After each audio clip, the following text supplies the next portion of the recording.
ঘাহে বৰণীয়া লাজুকী পাহাৰে কেতি মোৰ প্ৰথম ভুলটো হৈছিল ন এই মোবাইলটো কিনি আৰু সেকেন্ড ভুলটো হৈছিল এই ইনষ্টাগ্ৰামটো খুলি আৰু থাৰ্ড আৰু অন্তিমটো ভুল হৈছে ন কেলা এই ৰিলছবোৰ চাবলৈ লোৱাটো যদি আজি মই সেই ইনষ্টাগ্ৰামটো খুলি ৰিলছ চাবলৈ নললো হয় ন তেনেহ'লে কেলা হেতৰ নিচিনা মক্কেলবোৰ ঘণ্টা দেখাই নাপালো হয় আৰু এটা কথা ইহঁতৰ নিচিনা ইচ্ছাধাৰী হিজৰা এই সিকিউৰিটি গাৰ্ড বিলাক থাকিলে অফিচ কাছাৰীবোৰ কিমান সুৰক্ষিত বাৰু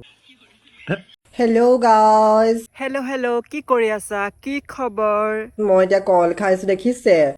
দেখিছো তো আকৌ চশমা পিন্ধি আছো যে পিছে গুটি থকা কল খাইছা নে গুটি নাথাকা কল খাইছা কল খাওঁতে